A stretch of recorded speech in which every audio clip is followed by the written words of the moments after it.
میں بھی کہتا ہوں کہ عرش والے میری توقیر سلامت رکھنا، فرش کے سارے خداؤں سے الجھ بیٹھا۔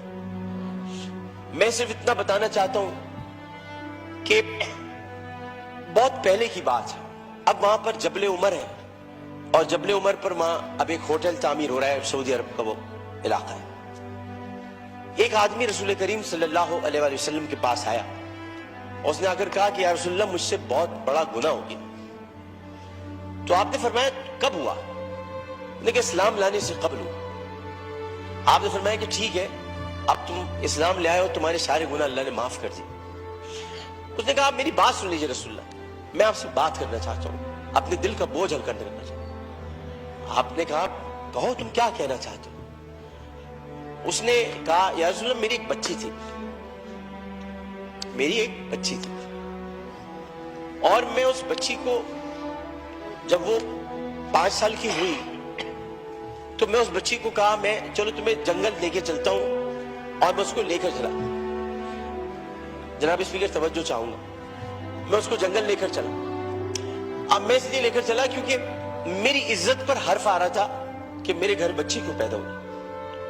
نبی کریم بہت غور سے سن رہے تھے، صحیح بخاری اور صحیح مسلم میں اس حدیث کو بیان کیا، ترمذی شریف میں بہت تفصیل کے ساتھ۔ تو انہوں نے بہت توجہ سے سنا اور کہنے لگا میں جنگل میں لے کے گیا، پھر میں نے گڑھا کھودا۔ گڑھا کھودنے کے بعد میں نے بچی سے کہا اس میں لیٹ جاؤ۔ اچھا جب میں گڑھا کھود رہا تھا تو یا رسول اللہ مجھے ایک بات یاد آئی کہ وہ کھودتے کھودتے مجھے پسینہ آنے لگا، تو اس نے اپنے چھوٹی سی چادر سے میرا پسینہ بھی صاف کیا، اور اس کے بعد میں نے اس بچی کو گڑھے میں ڈال دیا، اور پھر میں نے مٹی ڈالی تو عربی میں اسے مجھ سے کہا، ترجمہ آپ کے سامنے پیش کروں، بابا بابا میں مر جاؤں گی بابا، اور میں نے اس کو مار دیا۔ بہت دیر تک خاموشی حجر رسول میں رہی۔ اس نے دیکھا تو رسول کریم صلی اللہ علیہ وسلم رو رہے تھے۔ خاتم النبیین، سید المرسلین، شفیع المذنبین، انیس الغریبین، رحمت للعالمین، راحت العاشقین، مراد المشتاقین، شمس العارفین، سراج السالکین، مصباح المقربین، محب الفقراء والغرباء والیتام والمساکین۔ ہمیں سکھاتے ہو، ہمیں سکھاتے ہو، ہم تو ختم نبوت کے محافظ، ہمیں سکھاتے ہو۔ سید الثقلین، نبی الحرمین، امام القبلتین، وسیلتنا فی الدارین، صاحب قاب قوسین، محبوب رب المشرقین ورب المغربین، جد الحسن والحسین، مولانا مولا الثقلین، ابی القاسم محمد بن عبداللہ۔ پر درمیان میں نہ بولو، حدیث کے درمیان نہیں بولو۔ اس کے بعد نبی کریم صلی اللہ علیہ وسلم نے یہ کیا کہ ان کے زار و قطار آنسو بہنے لگے، اور انہوں نے کہا کہ قسم اس پروردگار کی جس کے قبضے میں محمد کی جان ہے صلی اللہ علیہ وسلم، اگر تو اسلام نہ لاتا تو میں تجھے سر عام سب کے سامنے تیری گردن اڑاتا۔ یعنی مطلب یہ ہوا کہ نبی کریم نے بہت پہلے بتا دیا تھا کہ بچیوں کے ساتھ ظلم کرنے والوں کو سر عام ان کی گردن کاٹی جائے گی۔ یہ اصول متعین کر دیا تھا محمد مصطفیٰ، یہ سزا متعین کر دی۔ ظلم کرنے والا جناب اسپیکر کوئی صنف نہیں رکھتا، خدا کے لیے اسے مرد نہ کہے، خدا کے لیے اسے عورت نہ کہے۔ ظالم کی صنف نہیں ہوتی، ظالم کی صنف نہیں ہوتی، ظالم نہ مرد ہوتا ہے، ظالم کو مرد نہیں کہتے۔ میرے بھائی نے کہا ہے فیصل بانڈے نے میں نامرد بنا دوں گا، ارے وہ تو ہے ہی نامرد، جو عورتوں کی عزت لوٹتے انہیں کیا نامرد بناؤ، وہ تو ہے ہی نامرد۔ ہم ظالم کی صنف مقرر کر کے معاشرے کو پھر تقسیم کرتے ہیں۔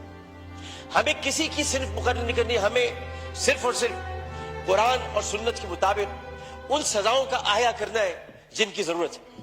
بحث ہمیں یہ کرنی ہے کہ انسانیت کی تذلیل ہوئی، بحث ہمیں یہ کرنی ہے کہ ہم کیا کر رہے ہیں، بحث ہمیں یہ کرنی ہے کہ اگر ہم ریاست مدینہ کے دعوے دار ہیں تو ریاست مدینہ میں اگر ایسا واقعہ ہوتا تو ہم کیا کرتے۔ ہمیں یہ کرنا ہے، ہمیں قانون سازی کرنی ہے، ہمیں اسمبلی میں بیٹھ کر اس معاملے کو مل جل کر حل کرنا ہے۔ جبکہ قرآن کہتا ہے ان الصفا والمروہ من شعائر اللہ، جب اللہ نے 2 پہاڑوں کو مروہ اور صفا کو عزت دے دی تو پھر ان کی عزت کیوں نہ اتاری جائے، جنہوں نے پہاڑوں کے نام پر عزت دینے والے پروردگار کی پیدا کی ہوئی مروہ کو بے عزتی کے ساتھ اس کی عصمت دری کی، ان کی عزت کیوں نہ اچھالی جائے، ان کی گردن کیوں نہ کاٹی جائے، ان کو سر عام پھانسی کیوں نہ دی جائے۔ جناب اسپیکر، میں آپ سے صرف یہ بات کہنا چاہتا ہوں، میں شکریہ ادا کرتا ہوں اپوزیشن بینچز کا بھی، میں شکریہ ادا کرتا ہوں اپنی پارٹی کا بھی، میں سب کا شکریہ ادا کرتا ہوں کہ جو اس وقت اس درد کو سمجھ رہے ہیں, جو درد کو سمجھ کر بات کر رہے ہیں, اور جو نہیں چاہتے کہ اس وقت سیاست ہو. ہم میں سے کوئی نہیں چاہتا, اور جو ان باتوں پر سیاست کرے گا معذرت کے ساتھ, پھر وہ سیاست کر رہا ہے, عبادت نہیں کر رہا. وہ عبادت نہیں کر رہا. یہ اس وقت عبادت کا مرحلہ ہے, اور عبادت صرف 5 وقت پروردگار کے سامنے سر جھکانے کا نام نہیں ہے. عبادت ظالم و جابر حاکم کے سامنے کلمہ حق کہنا بھی ہے, اور عبادت اپنی جگہ پر رہتے ہوئے جو اللہ تعالیٰ نے قوت گویائی عطا کی ہے, اور 5 سوالات جب حشر میں کیے جائیں گے, کہاں سے کمایا تھا, کیسے کمایا تھا, جوانی کہاں گزاری, بولنے کا علم دیا تو بولے کہ نہیں بولے, ما کنت تقول فی ھذا الرجل, اس رسول کے بارے میں تمہارا کیا خیال ہے, کیا جانتے ہو, اس وقت ہماری زبانیں گم ہو کر نہ رہ جائے. اس لیے ہمیں اپنی اپنی جگہ پر رہتے ہوئے اس کو عبادت سمجھ کر اپنا حق ادا کرنا ہے.